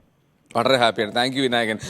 ഡോക്ടർ അജിത് കുമാർ, ഈ പ്രേക്ഷകരൊക്കെ പങ്കുവെക്കുന്ന ഒരു സന്തോഷമുണ്ടല്ലോ, അവർക്ക് തന്നെ പലപ്പോഴും വാക്കുകൾ കിട്ടാത്ത ഒരു സാഹചര്യമുണ്ട്. അവരിങ്ങനെ എക്സ്പ്രസ് ചെയ്യാൻ കഴിയാത്ത രീതിയിൽ വികാരഭരിതമായി നിൽക്കുന്നത്. അത് രാജ്യത്തിൻ്റെ മൊത്തത്തിലുള്ള ഒരു അവസ്ഥയാണോ എന്ന് തോന്നുന്നു. ഇനി ഈ 2020 ഭാവി അത് ഇന്ത്യ എങ്ങനെയാണ് കരുതേണ്ടത്? പ്രത്യേകിച്ചും ഇപ്പോൾ രോഹിത്, വിരാട് പടിയിറങ്ങുന്നു, സീനിയർ താരങ്ങളായി എപ്പം മാറും? അപ്പോൾ ജസ്പ്രീത് ബുംറയും ഹാർദിക് പാണ്ഡ്യയും. ഓക്കെ, അപ്പോൾ ഇന്ത്യയുടെ ഒരു നെക്സ്റ്റ് ജനറേഷൻ അത് ആരൊക്കെയായിരിക്കും? ഇന്ത്യക്ക് നല്ലൊരു ബെഞ്ച് സ്ട്രെങ്ത് ഉണ്ട്. ഇപ്പം അധിക വർഷവും ഒന്നുകിൽ ഹാർദിക് പാണ്ഡ്യ അല്ലെങ്കിൽ സൂര്യകുമാർ ക്യാപ്റ്റനാവും. എനിക്ക് തോന്നുന്നു Hardik Pandya would be the better captain. കാരണം അദ്ദേഹമാണ് ഒരു ലീഡർഷിപ്പ് ക്വാളിറ്റി ഉള്ള ആള്. ഗുജറാത്ത് ടൈറ്റൻസ്, കാര്യം മുംബൈ ഇന്ത്യൻസിനോട് അദ്ദേഹം ഫെയിൽ ചെയ്തെങ്കിലും ഗുജറാത്ത് ടൈറ്റൻസിന് അദ്ദേഹം ലീഡ് ചെയ്ത് നന്നായിട്ട് അറിയാം. ഹാർദിക്കാണെങ്കിലും ഏറ്റവും സൂട്ടബിൾ ക്യാപ്റ്റൻ എന്ന നിലയിൽ സൂര്യകുമാറാണ് വൈസ് ക്യാപ്റ്റൻ. ഇവർ രണ്ടുപേരായിരിക്കും ഇനി ഫോക്കൽ പോയിന്റ്സ് ആവുമ്പോൾ. പക്ഷെ ഇനി നമ്മുടെ ഇപ്പൊ ജയ്സ്വാളിന് ചാൻസ് കിട്ടും, നമ്മുടെ സഞ്ജുവിന് ചാൻസ് കിട്ടും. ഇവരൊക്കെ ലോകോത്തര കളിക്കാരാണ്. ഇവർക്കൊരു ചാൻസ് കിട്ടിയിരുന്നെങ്കിൽ അവർ നന്നായിട്ട് പെർഫോം ചെയ്തേനെ. നല്ലൊരു ബെഞ്ച് ഉണ്ട്. ശുഭ്മാൻ ഗിൽ കളിക്കാൻ നമ്മൾ കൊണ്ടുപോയില്ല. KL രാഹുൽ, റിങ്കു സിംഗ് അവിടെ ഇരുന്ന് അവർക്ക് ഒരു ബാക്കപ്പ് പ്ലെയർ ആയിട്ടുണ്ടായിരുന്നു. ഇവരൊക്കെ ഉണ്ട്. ഇവരൊക്കെ വരുമ്പോഴേക്കും ടീമിന്റെ ക്വാളിറ്റിയിൽ വലിയ വ്യത്യാസം ഒന്നും വരാൻ പാടില്ല. രോഹിത്തും വിരാട്ടും പോയി കാര്യം നമുക്ക് സെന്റിമെന്റലി അവരോടുള്ള ഒരു അറ്റാച്ച്മെന്റ് ഉണ്ടെന്നല്ലാതെ ഒരു ഓവറോൾ പെർഫോമൻസ് ഇന്ത്യന് മുകളിലേക്ക് പോകും. അല്ലാണ്ട് ഒരു ഹൈറ്റ് ഓഫ് ഗ്ലോറിയിലേക്ക് നമ്മൾ പോകാൻ പോണത്, അല്ലാണ്ട് നമ്മൾ താഴോട്ട് പോകാൻ പോണില്ല. അടുത്ത ലോകകപ്പ് എത്തുമ്പോഴേക്കും ഇനിയും നല്ല ലെവല്. പക്ഷെ അതുപോലെ തന്നെ മറ്റു ടീംസും നന്നായിട്ട് ഇമ്പ്രൂവ് ചെയ്യുന്നുണ്ട്. നമുക്ക് ഒരിക്കലും മറ്റു ടീംസിനെ താഴെ കാണിപ്പോ വെസ്റ്റ് ഇൻഡീസിന്റെ കാര്യം വെസ്റ്റ് ഇൻഡീസിനോട് വളരെ അവര് എനിക്ക് തോന്നി ഒരു ബാഡ് ലക്കായിരുന്നു. എങ്കിൽ അവര് ശരിക്കും സൗത്ത് ആഫ്രിക്കയെ തോൽപ്പിക്കേണ്ടതായിരുന്നു. അങ്ങനത്തെ ഒരു ടീമാണ്. അഫ്ഗാനിസ്ഥാനോട് നിക്കലസ് പൂറിന്റെ 98 ഞാൻ കണ്ടതാണ്. എന്തൊരു ഇന്നിങ്സ് ആയിരുന്നു. അപ്പൊ ഇങ്ങനത്തെ ഒരു ടീംസ് എല്ലാം അവരെല്ലാവരും ഉയർന്ന തലത്തിലേക്ക് എത്തും. കോമ്പറ്റീഷൻ ഇനിയും കൂടും, ഇന്റൻസിറ്റി കൂടുതലായിരിക്കും, ക്വാളിറ്റി ഓഫ് ദ ഗെയിം വളരെയധികം കയറും. പ്രധാനപ്പെട്ട കാര്യം, നമ്മൾ പണ്ട് T20 ഒരു ബാറ്റ്സ്മാൻസ് ഗെയിമാണ് ആയിട്ടാണ് എടുത്തിരിക്കുന്നത്. ഇപ്പൊ അങ്ങനെ പറയാൻ പറ്റുമോ? നമ്മൾ ബോളേഴ്സ് ആ ലെവലിലേക്ക് ഉയർന്നില്ലേ? ഇന്ത്യയിലെ മാത്രമല്ല, എല്ലാ ബോളേഴ്സും, എല്ലാ രാജ്യങ്ങളും T20 ബോളേഴ്സും ആ ഒരു ഉയർന്ന തലത്തിലേക്ക് വന്നിട്ടുള്ളത് അത് നമ്മുടെ ഈ ഗെയിമിന് നല്ലൊരു കാര്യമാണ്. അപ്പൊ T20 ഇനി ഒരിക്കലും ഒരു ബാറ്റ്സ്മാൻസ് ഗെയിം ആയിരിക്കില്ല ഫ്യൂച്ചറിൽ. അത് രണ്ടുപേർക്കും ഒരേപോലെ എഫക്ട് ചെയ്യുന്ന ഒരു കാര്യമായിരിക്കും. ഇത്രയേ ഉള്ളൂ. നമ്മുടെ ആ വിക്കറ്റ്സ് കുറച്ച് നന്നാക്കണം. ആക്ച്വലി ഇന്നലെ എനിക്ക് ബാർബഡോസിന്റെ വിക്കറ്റിനെ പറ്റി എനിക്ക് വളരെ ഇഷ്ടപ്പെട്ടു. കാരണം ബോളേഴ്സിന് ചാൻസ് ഉണ്ടായിരുന്നു, സ്പിന്നേഴ്സിനോട് ചാൻസ് ഇല്ലെങ്കിൽ പേസ് ബോൾ അവരുടെ പേസ് ബോളേഴ്സ് നന്നായിട്ട് ബോൾ ചെയ്തില്ലേ. മഹാരാജ ആദ്യത്തെ 2 വിക്കറ്റ് എടുത്തു പറഞ്ഞാൽ പിന്നെ എല്ലാ വിക്കറ്റ് എടുത്ത് അവരുടെ പേസ് ബോളേഴ്സ് ആണ്. സ്റ്റോയിനിസൺ നന്നായിട്ട് ബോൾ ചെയ്തു. വളരെ എല്ലാവരുടെയും നോർക്കെ നന്നായിട്ട് ബോൾ ചെയ്തു. അദ്ദേഹത്തിന്റെ ബോളിംഗ് വളരെ ഇംപ്രസീവ് ആയിരുന്നു. യാതൊരു സംശയം. ജാൻസൺ മാത്രം ഇതിൽ ഫെയിൽ ചെയ്തെന്ന് മാത്രമേ ഉള്ളൂ. ബാക്കി എല്ലാ ബോളേഴ്സ് അവരുടെ ബോളേഴ്സും നന്നായിട്ട് ചെയ്തു. അല്ലെ 176 അവര് ഇന്ത്യയെ കൺട്രോൾ ചെയ്തത്. ആക്ച്വലി 200-220 എത്തുന്നതാണ് വിചാരിച്ച തുടക്കം, വിരാട് കോഹ്ലിയുടെ തുടക്കം കണ്ടപ്പോൾ. പക്ഷെ നമ്മൾ അവരെ 176 നിർത്തി എന്നുള്ളത് അവരുടെ ബോളിംഗ് സ്ട്രെങ്ത് ആണ് കാണിക്കുന്നത്. ഓവറോൾ T20 സ്റ്റാൻഡേർഡ്സ് കൂടിക്കൊണ്ടിരിക്കുകയാണ്. ഇന്ത്യൻ ടീമിൽ ഇവർ രണ്ടുപേരും തുടക്കത്തിൽ നമ്മൾ ഇവരെ മിസ് ചെയ്യെങ്കിലും സംശയമില്ല ടീമിൽ ഓവർകം നമ്മുടെ ബെഞ്ച് സ്ട്രെങ്ത് ഇന്ത്യൻ ടീമിനെ വീണ്ടും നെറുകയിലേക്ക് തന്നെ എത്തിക്കുന്നതിന് യാതൊരു സംശയമില്ല. നമ്മൾ നമ്പർ 1 ആയിട്ട് തുടരുകയും ചെയ്യും. Thank you so much. എന്തായാലും thank you so much doctor Ajith Kumar. എനിക്കറിയാം താങ്കൾക്ക് മറ്റ് കമ്മിറ്റ്മെൻറ്റുകളും ഉണ്ട് എന്നുള്ളത് കൊണ്ടാണ് ഞാൻ താങ്കളെ ഫ്രീ ആക്കുന്നത് എന്നാണല്ലോ. ഒരുപാട് സന്തോഷം നമ്മോടൊപ്പം രാവിലെ തന്നെ പങ്കുചേർന്നതിന്. എന്തായാലും ഇന്ത്യയുടെ ജയത്തിൽ പങ്കുചേരാൻ കഴിഞ്ഞതിലും ഒരുപാട് സന്തോഷം. Thank you. അപ്പോൾ എന്താണെങ്കിലും ഒരു പ്രേക്ഷകൻ കൂടി നമ്മോടൊപ്പം ഇപ്പോൾ ഉണ്ട്. തൃശ്ശൂരിൽ നിന്ന് കണ്ണനാണ്. Kannan, good morning. എങ്ങനെയുണ്ടായിരുന്നു ഇന്നലത്തെ ഇന്ത്യയുടെ ജയമൊക്കെ കണ്ടിട്ട്? ഇങ്ങനെ ത്രസിച്ചു പോയോ? ജയം കണ്ടിട്ട് ഞാൻ എല്ലാ കളികളും കാണാമെന്നാണ്. പക്ഷെ ഇന്നലത്തെ വെസ്റ്റിന്റെ ഇതിലിരുന്നിട്ട് കളി ഭയങ്കര ഇതായി പോയി. ഞാൻ നേരത്തെ പടക്കം ഇതൊക്കെ വാങ്ങിക്കാനായിട്ട് കടയിലേക്ക് പോയൊന്നും കിട്ടിയില്ല. ഓക്കെ, അപ്പൊ ഏതാ കണ്ണ അതിന്റെ ഒരു നിർണായകമായത്? സൂര്യകുമാറിന്റെ ക്യാച്ച്, ഡേവിഡ് മില്ലറെ പുറത്താക്കിയത് അല്ലേ? ഡേവിഡ് മില്ലർ പുറത്താക്കിയ ക്യാച്ചിലൂടെയാണ് ഇന്ത്യ തിരിച്ചു വന്നത്. Okay, thank you. ആ ക്യാച്ച് വളരെ വളരെ ഒരു ഇതായിരുന്നു. ഉറപ്പായിട്ടും ഇന്ത്യയുടെ കയ്യിലേക്ക് വന്നു. മില്ലർ പോയോടുകൂടി നമ്മൾ ജയം ഉറപ്പാക്കി കഴിഞ്ഞു. ഓക്കെ, അപ്പൊ എന്തായാലും പടക്കമൊക്കെ ഇന്നലെ കിട്ടിയില്ല കുഴപ്പമില്ല. ഇന്നാണെങ്കിലും പോയി വാങ്ങി അങ്ങ് പൊട്ടിക്കാം. ഇപ്പൊ ആഘോഷം തുടരട്ടെ. എന്തായാലും പൊട്ടിക്കണം. പൊട്ടിക്കാം. ഓക്കെ, സുദീപ് തന്നെ ഒരു പ്രേക്ഷകൻ കൂടി ഇപ്പോൾ നമ്മോടൊപ്പം ഉണ്ട്. സുദീപ് എവിടെ നിന്നാണ്? സുദീപ് അല്ല, സുധീർ എന്നാണ് എന്റെ പേര്. സുധീർ എന്നാണ്. ഓക്കെ, സുധീർ എവിടെ നിന്നാണ് വിളിക്കുന്നത്? ഞാൻ കൊല്ലത്ത് നിന്നാണ് വിളിക്കുന്നത്. എങ്ങനെയുണ്ടായിരുന്നു ഇന്നലെ കളിയൊക്കെ കണ്ടോ? ഫുള്ള് കളി കണ്ടു. പക്ഷെ എനിക്കൊരു ഏറ്റവും തീരാ നഷ്ടമുണ്ട്. എന്റെ അമ്മ ഈ കളി ഇരുന്ന് കാണുമായിരുന്നു. ഇപ്പൊ എന്റെ അമ്മ മരിച്ചിട്ട് ഏകദേശം 1 വർഷത്തോളമായി. പക്ഷെ ഈ എന്റെ അമ്മയായിട്ട് ഞങ്ങൾ ഒരുമിച്ചിരുന്ന സകല ഫൈനലുകളും കണ്ടിട്ടുള്ള ഡിസ്കസ് ചെയ്ത് ഞങ്ങൾ ഒരുമിച്ച്. പക്ഷെ അതൊരു തീരാ നഷ്ടമായി. പക്ഷെ ഇന്നലത്തെ വിജയം എന്റെ അമ്മയ്ക്ക് വേണ്ടി ഞാൻ സമർപ്പിക്കുന്നു കേട്ടോ. അമ്മ ഒരു ക്രിക്കറ്റ് ആരാധികയായിരുന്നോ? ക്രിക്കറ്റ് ആരാധികർ രോഹിത് ശർമ്മയുടെ കട്ട ഫാനായിരുന്നു. എന്തായാലും അമ്മയ്ക്കും സന്തോഷമായിട്ടുണ്ടാകും. പിന്നെ ഇന്നലത്തെ നിർണായക ഓവർ എന്ന് പറയുന്നത് എന്റെ അഭിപ്രായത്തിൽ ആ 19ാം ഓവറിന് അർഷദീപ് 4 റൺസ് ഞാൻ വിട്ടുകൊടുത്തോളൂ. അതാണ് ആ കളിയുടെ നിർണായകം. അതിൽ നിന്ന് ഏകദേശം ഒരു 10 റൺ അങ്ങനെ അധികം പോയിട്ടുണ്ടെങ്കിൽ ഹർദിക് പാണ്ഡ്യയുടെ ആ ഈ ഓവർ എറിയാനുള്ള ഇത് ധൈര്യം കുറഞ്ഞു പോകുമായിരുന്നു. ആ 16 റൺസ് ഡിഫറൻറ്റ് കിട്ടിയതിനെ കൊണ്ടാണ് ഇന്ത്യ അത്രയും ആ ലാസ്റ്റ് ഓവറിൽ കളി ജയിക്കാനുള്ള ഏക കാരണവും മില്ലർ അങ്ങനെ കൂളായിട്ട് അടിക്കാനും തോന്നിയതും മില്ലറിന്റെ ക്യാച്ച് സൂര്യകുമാർ എടുത്തതും അതൊരു നിർണായക പോയിന്റാണ്. ആ 19ാം ഓവറിലെ ആ 4 റണ്ണുണ്ടല്ലോ, അതാണ് നിർണായകം. അർഷദീപിന്റെ അത്രയും ടൈറ്റ് വരാൻ കാര്യമാണ് ആ ലാസ്റ്റ് ഓവറിൽ. അതാണ് കളിയുടെ വിജയത്തിന്റെ ഏറ്റവും വലിയ ആയിട്ട് ഞാൻ കാണുന്നത് കേട്ടോ. ഓക്കെ, എന്തായാലും Sudheer thank you so much. എന്തായാലും പ്രദീപ് കുമാർ ഉണ്ട് തിരുവല്ലയിൽ നിന്ന്. പ്രദീപ്, എങ്ങനെയുണ്ടായിരുന്നു മത്സരം? ഒക്കെ പൂർണ്ണമായും കണ്ടോ? ഇന്ത്യ ഇങ്ങനെ ഒരു ജയം സ്വന്തമാക്കുന്നത് ഒരുപക്ഷെ മത്സരം ഇടയ്ക്ക് കൈവിട്ടതല്ലേ? എന്നിട്ട് ഇന്ത്യ തിരികെ എത്തിയപ്പോൾ സന്തോഷം തോന്നിയില്ലേ? പ്രദീപ് കേൾക്കാമോ? കേൾക്കാം. പറഞ്ഞോളൂ. എനിക്ക് ഭയങ്കര സന്തോഷമായിരുന്നു മില്ലറിന്റെ ഒരു ക്യാച്ച്. ആ ക്യാച്ചാണ് വളരെ നിർണായകമായത്. മില്ലറിന്റെ ക്യാച്ചാണോ ക്ലാസിന്റെ വിക്കറ്റാണോ നിർണായകമായത്? മില്ലറിന്റെ ആ ഒരു ക്യാച്ച് ഇല്ലായിരുന്നെങ്കിൽ കളി ഗതി മാറൂലായിരുന്നോ? അത് ശരിയാണ്.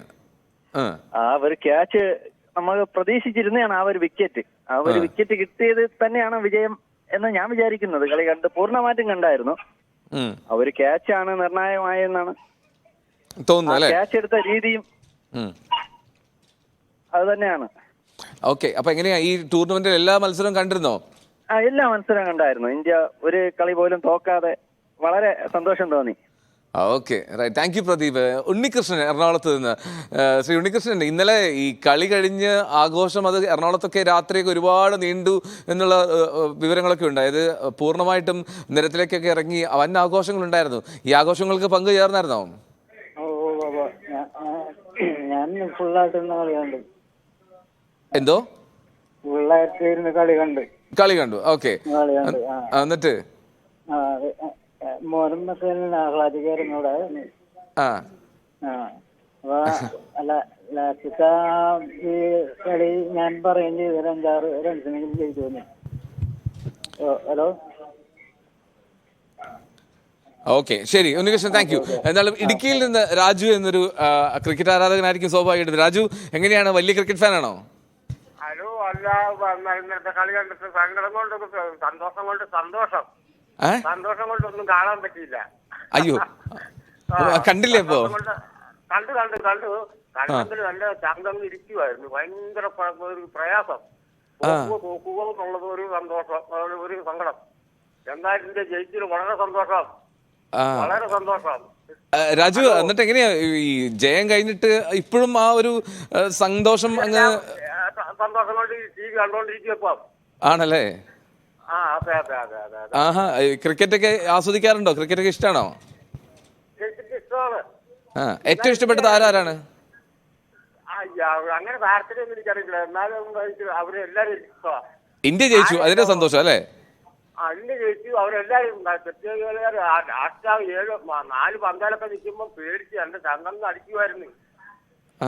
എന്താ പറയണ്ടേന്നറിയാം, തോക്കുവോ എന്നുള്ള ഒരു എന്താ പറയാൻ പോലും ഒന്നും ഇല്ലാത്ത ഒരു സന്തോഷം കൊണ്ട് വളരെ സന്തോഷം എന്ന് മാത്രമേ പറയാവുള്ളൂ. ഇപ്പോഴും കണ്ണു നിറഞ്ഞിരിക്കുകയാണ് അങ്ങനെ. ഓക്കെ, അത് സന്തോഷം. എന്നുള്ള വികാരഭരിതരാണ് ഈ ആരാധകർ, പ്ലേയേഴ്സിനെ പോലെ തന്നെ അല്ലേ? ശരി, രാജുവാണ് ഇടുക്കിയിൽ നിന്ന് പ്രതികരിച്ചത്. അങ്ങനെ ഒരുപാട് പ്രേക്ഷകർ പ്രതികരിക്കുന്നുണ്ട്. ശിവരാജൻ തൃശ്ശൂരിൽ നിന്ന് പ്രേക്ഷകർക്ക് വിളിക്കാം. ഇപ്പോൾ ഒരു പ്രേക്ഷകൻ ടെലിഫോൺ ലൈനിലുള്ളത് ശിവരാജനാണ്, തൃശ്ശൂരിൽ നിന്ന്. ശിവരാജൻ, മത്സരം മൊത്തം ഇരുന്ന് കണ്ടോന്നോ? മൊത്തം ഇരുന്ന് കണ്ടിരുന്നു. അനങ്ങിയില്ല കസേരന്ന്? അനങ്ങില്ല. ഞാനും എന്റെ ഒരു മകനുണ്ട്, അവന് 3 വയസ്സായി. അവന് ഞാൻ ഇരുന്ന് കണ്ടു. ഞങ്ങള് കൂക്കുമ്പള്ളി, ഞങ്ങൾ മാത്രമേ ഉള്ളൂ ഇവിടെ ഈ ഏരിയയിൽ കളി കാണാൻ. ഞങ്ങൾ രണ്ടാളും ഇരുന്ന് കളി കണ്ട് ഞങ്ങൾ ആകെ തകർത്തു തന്നെ രണ്ടാളും. ആഘോഷമായിരുന്നോ മത്സരശേഷം? പിന്നെ ഞങ്ങൾ രണ്ടാളും ഞാൻ കുറെ നേരമായി വിളിക്കണു, കിട്ടുന്നുണ്ടായിരുന്നില്ല. അത് ഈ പ്രേക്ഷകർ ഇങ്ങനെ വിളിക്കുന്നതുകൊണ്ടേ ലൈൻ ബിസി ആവുന്നതാണ്. പിന്നെ നമ്മുടെ സഞ്ജു ഇല്ലെങ്കിലും മലയാളി ഒരു പ്രാതിനിധ്യം ടീമിലുള്ള കാരണം നമുക്ക് കപ്പ് കിട്ടി. അതെ, അതാണ് ഇനി നമുക്ക് BCCIക്ക് ഒരു നിവേദനം കൊടുക്കണം. കാരണം മലയാളികൾ ഉള്ളപ്പോഴാണ് ഇന്ത്യൻ ടീം ലോകകപ്പ് ജയിക്കുന്നുള്ളൂ അല്ലേ? 4 കപ്പിലും ഇന്ത്യൻ സാന്നിധ്യം ഉണ്ടായിരുന്നു. അതെ, 4 കപ്പിലും. അതെ അതെ അതെ. പിന്നെ രോഹിത് ശർമ്മ വിരാട് കോഹ്ലി പോകുമ്പോ ഒരു സങ്കടം. പുതിയ പ്ലേയേഴ്സ് വരട്ടേനെ. അതെ, കളി എന്തായാലും അടിപൊളിയായി. ഓക്കെ ശിവരാജൻ, എന്തായാലും സന്തോഷം. ആ സന്തോഷം നമ്മോടും പങ്കുവെച്ചതിന് ശിവരാജനും മകനും ചേർന്നാണ് ഇത് മത്സരം കണ്ടതെന്ന് പറഞ്ഞു. വിഷ്ണു തിരുവനന്തപുരത്തുണ്ട്. വിഷ്ണു, തിരുവനന്തപുരത്തൊക്കെ ഈ ക്രിക്കറ്റ് ജയത്തിന്റെ ഒരു ആഘോഷമൊക്കെ ഉണ്ടായിരുന്നു രാത്രി? പിന്നെ തീർച്ചയായിട്ടും ഉണ്ടായിരുന്നോ? അതെ അതെ. ആഹാ, അപ്പൊ എങ്ങനെയാ ഇന്നലെ ഇങ്ങനെ ഒരു ജയം നേടുമെന്ന് വിചാരിച്ചോ? കാരണം ഒരു സമയത്ത് 30 പന്തിൽ 30 റൺസ് മതിയായിരുന്നു ദക്ഷിണാഫ്രിക്കയ്ക്ക് ജയിക്കാൻ. അതെ അതെ, അത് നല്ലൊരു കളിയായിരുന്നു. അവസാനം വന്നിട്ട് ആ ക്ലാസിന്റെ ഔട്ടും അതുപോലെ പറഞ്ഞു വിഷ്ണു. അതായത് രണ്ടും തമ്മിൽ അങ്ങോട്ട് മാറിപ്പോകുന്നുണ്ട് സൗണ്ടേ. അല്ലല്ല, TV ശ്രദ്ധിക്കണ്ട, ഫോണിൽ ശ്രദ്ധിച്ചാൽ മതി. ഓക്കെ. അത് നമ്മളെ ഹെൻറിച്ച് ക്ലാസിന്റെ ഔട്ടും നമ്മുടെ ബുംറയുടെ ബോളിംഗ്, പിന്നെ അവസാനം 30 ബോളിൽ 30 റൺസ് വേണ്ടിയിരുന്നില്ലേ? അപ്പൊ ഒരിക്കലും ജയിക്കുമെന്ന് വിചാരിച്ചല്ലേ. ഇപ്പോഴും ആൾക്കാർ ജയിച്ചിട്ടുണ്ട്, ആൾക്കാർ കൺഫേം അല്ല. ഓക്കെ, ആ രീതിക്കായിരുന്നു കളി. അവസാനം 1 മണി ഇരുന്ന് കളി കണ്ടു. അമ്മയ്ക്ക് എല്ലാവർക്കും ഇഷ്ടപ്പെട്ടു. പ്രത്യേകിച്ച് നമ്മളെ രോഹിത് ശർമ്മ കഴിഞ്ഞ വർഷം ഇതുപോലെ കളി കഴിഞ്ഞപ്പം കരഞ്ഞിട്ടല്ലേ പോയത്. പുള്ളിയുടെ ആ ഒരു സന്തോഷം, കോഹ്ലിയുടെ ആ ഒരു റിട്ടയർമെന്റ് എല്ലാം കൂടെ ആയപ്പോഴേക്കും വളരെ വളരെ സന്തോഷമായി അല്ലേ? ഓക്കെ, കൊല്ലത്ത് നിന്ന് ശ്രീരാജ് എങ്ങനെയാ? ഒരുപാട് പ്രേക്ഷകരെ വിളിച്ചിട്ട് കരഞ്ഞു, സന്തോഷം പങ്കുവെക്കാൻ അത് പറ്റുന്നില്ല എന്നൊക്കെ പറയുന്നു. ശ്രീരാജിന്റെ ഒരു അവസ്ഥ എന്തായിരുന്നു? എന്റെ അവസ്ഥ എന്ന് വെച്ചാല് ഇന്നലെ ആ കളി എന്ന് വെച്ചാല് തോൽവി എന്ന് പറയുന്ന കളിയാണ്. ആ തോൽവിൽ നിന്ന് നമ്മൾ ജയിലോട്ട് എത്തിയ നിമിഷം ഉണ്ടല്ലോ, അതെ, അത് എന്ന് വെച്ചാൽ ക്യാച്ച് നമ്മുടെ അശ്വിൻ കുമാർ ക്യാച്ച് ആ ക്യാച്ച് നമ്മള് എടുക്കുന്നുള്ള ക്യാച്ച് എന്ന് വെച്ചാൽ ഭയങ്കരം ഒന്നും പറയാനൊക്കത്തില്ല. അമ്മാതിരി ക്യാച്ചാണ് ചെയ്തത്. അതെ അതെ അതെ, ഉറപ്പായിട്ടും അത് അമ്മാതിരി ക്യാച്ചാ. അതെന്താ പറയാ, ദൈവത്തിന്റെ ഓക്കെ.